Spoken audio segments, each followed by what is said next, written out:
माननीय तेजस्वी यादव जी, आप इससे बच नहीं सकते हैं। राजनीतिक तीर्थाटन करते रहे, डिपार्टमेंट की सूद ली नहीं। योजना पर जब जांच हुआ, जांच की जो रिपोर्ट के फलाफल आए उस पर आपने कार्रवाई किया नहीं, फिर से उस एजेंसी को आपने काम शुरू करने के लिए निर्देश दे दिया। तो तेजस्वी जी, डिपार्टमेंट में अगर आप बैठे होते तो ये घटना दोबारा पुनरावृत्ति नहीं होती। और 2016 में भी इस डिजाइन का जब अप्रूवल हुआ उस समय भी डिप्टी सीएम आप ही थे। और माननीय मुख्यमंत्री जी, लगातार आप योजनाओं की ताली लेते हैं तो योजनाओं की जो कमी है उसका भी श्रेय आप ही को जाएगा। और डिप्टी सीएम, इससे आप बच नहीं सकते हैं। और मुख्यमंत्री जी, जो लगातार आप वाहवाही लेते रहे हैं, तो इस विषय की भी पूरी संज्ञान आपको लेना पड़ेगा। ऑब्वियसली देखिए, योजनाओं की अगर डिजाइन के बावजूद आपने काम शुरू कराया है बिना ध्यान दिए हुए, तो ये आपकी लापरवाही है। इसके लिए निश्चित रूप से आपको इस्तीफा देना चाहिए। हुआ था, मेरा ये कहना है कि पूरे जांच रिपोर्ट के बाद सरकार आपने बनाई। अब उस जांच रिपोर्ट पे आपने क्या कार्रवाई किया ये पहले आपको बताना चाहिए। और दूसरा बात कि जब रिपोर्ट अगर गलत था तो फिर आपने दोबारा काम अलाउ क्यों किया, ये अलाउ करने का आपने क्यों निर्देश दिया कि काम फिर से शुरू हो। और दूसरी बात, 2016 में ही इस योजना का डिज़ाइन जब बना था, जिसकी हवाला आप आज दे रहे हैं, तो 2016 में डिज़ाइन आपने अप्रूव किया था। आप ही उस समय डिप्टी सीएम थे, पथ निर्माण मंत्री थे, उसी समय ये योजना शुरू हुई। तो माननीय तेजस्वी यादव जी, आप इससे बच नहीं सकते हैं। राजनीतिक तीर्थाटन करते रहे, डिपार्टमेंट की सूद ली नहीं।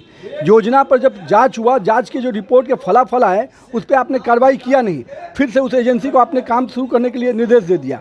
और तीसरी बात, 2023 में ही मार्च महीने में दो विधायकों ने इस पर सवाल उठाया हाउस में। अजीत शर्मा जी और परबत्ता के विधायक थे संजीव जी, दोनों ने विषय उठाया।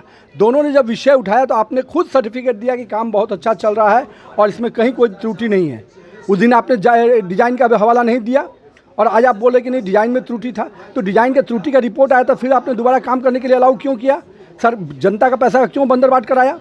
तो तेजस्वी जी, डिपार्टमेंट में अगर आप बैठे होते तो ये घटना दोबारा पुनरावृत्ति नहीं होती। और 2016 में भी इस डिज़ाइन का जब अप्रूवल हुआ उस समय भी डिप्टी सीएम आप ही थे। और माननीय मुख्यमंत्री जी, लगातार आप योजनाओं की ताली लेते हैं तो योजनाओं की जो कमी है उसका भी श्रेय आप ही को जाएगा। हाँ, मैं वही से कर रहा हूँ ना कि 2016 में ये योजना शुरू हुई, उस समय कौन था? 2013 के बाद से लेकर 2016 तक, 17 तक तो यही थे जब ये योजना शुरू हुई। उसमें इसकी योजना के डीपीआर बना, डिज़ाइन बना, अप्रूव किया गया, योजना 16 में शुरू हो गई। तो उस समय तो डिप्टी सीएम तेजस्वी यादव थे। उसके बाद ये काम शुरू हुआ और जब हम लोग बने तो कोरोना का कालखंड था मेरे समय में, तो काम कम समय हुआ। लेकिन उसके बावजूद जब 22 में ये घटना घटी तो हम लोगों ने जांच के लिए कहा और आईटी रुड़की की टीम और डिजाइनर जांच सब हम लोगों ने जांच कराया। अब उस जांच का जब रिपोर्ट आया तो रिपोर्ट के बाद जो फलाफल होना चाहिए था या तो कार्रवाई करते, अगर आप सेटिस्फाइड थे तब काम आपने शुरू कराया होगा। तो आज फिर क्यों प्रॉब्लम आया? देखिए, ये पूरे विषय पे मैं इसीलिए कह रहा हूँ कि जो डिज़ाइन का बात आ रहा है, तो डिज़ाइन के लिए अप्रूवल जब गड़बड़ था, खुद अगर रिपोर्ट में आ रहा है तो फिर आपने दोबारा काम क्यों शुरू कराया? अगर शुरू कराया तो इसके पीछे आपकी क्या मंशा थी? स्पष्ट रूप से पहले तो उनको बताना चाहिए, जो उन पर आरोप है स्पष्ट रूप से उनको सफाई देना चाहिए। और डिप्टी सीएम, इससे आप बच नहीं सकते हैं। और मुख्यमंत्री जी, जो लगातार आप वाहवाही लेते रहे हैं, तो इस विषय की भी पूरी संज्ञान आपको लेना पड़ेगा। ऑब्वियसली देखिए, योजनाओं की अगर डिज़ाइन के बावजूद आपने काम शुरू कराया है बिना ध्यान दिए हुए, तो ये आपकी लापरवाही है। इसके लिए निश्चित रूप से आपको इस्तीफा देना चाहिए।